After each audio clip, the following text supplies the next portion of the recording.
Hey everyone, it's Johnny from Hockey, and you guys know how it is. I have school, I have things going on, but I do want to focus on this channel. So even though I'm hours late, I'm still going to talk about the big trade that went down. Justin Faulk being traded from the Carolina Hurricanes to the St. Louis Blues, along with re-signing an extension for 8 years at a $6.5 million AAV. So I'm going to focus more on how this affects both defense groups, more specifically the St. Louis Blues, and obviously this improves their defense core in a big way. I mean, they were already stacked. Joel Edmondson, Dominic Bach goes the other way. Bach, a prospect. Edmondson, he has a lot of experience. He's going to go back to the Carolina Hurricanes and play in a bottom pair role.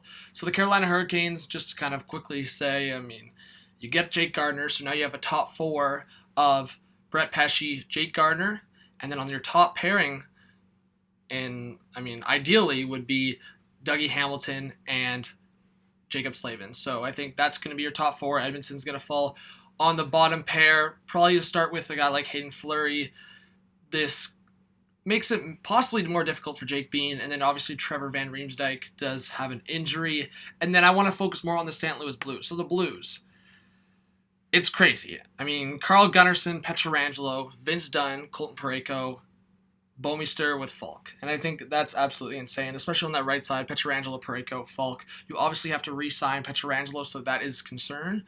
But regardless, this is kind of a situation where the Blues, not only strengthened what they already had in terms of their defense, they got more explosive in terms of offense as well. I think Faulk obviously brings a lot more offense than a guy like Edmondson, and with a guy like Bouwmeester, who we've seen with Parayko in the past, now it allows him to possibly be in, I would say, more of a defensive role, because Parayko and Bouwmeester both play that defensive game very well. So Bouwmeester can focus on that while Faulk does his own thing, and vice versa with Vince Dunn. Vince Dunn can do his own thing with Parayko. Or maybe Vince Dunn, we see a hot take, and he's partnered with Faulk, and then Bouwmeester stays with Parayko. Who knows? But I just think I agree with this guy. I think that's the top six. I think that's how it should be paired together.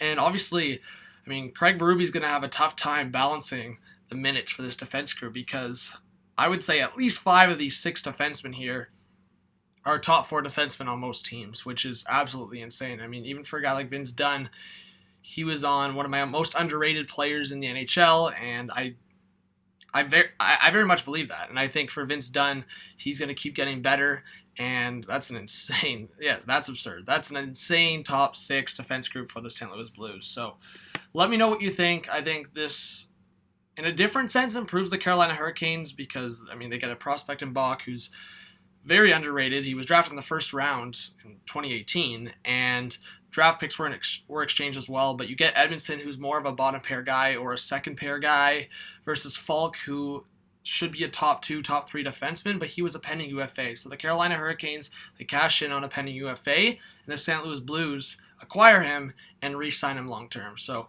thank you for watching. Do subscribe if you are new. Please drop a like. This was John from Hockey. Have a good one. Peace out.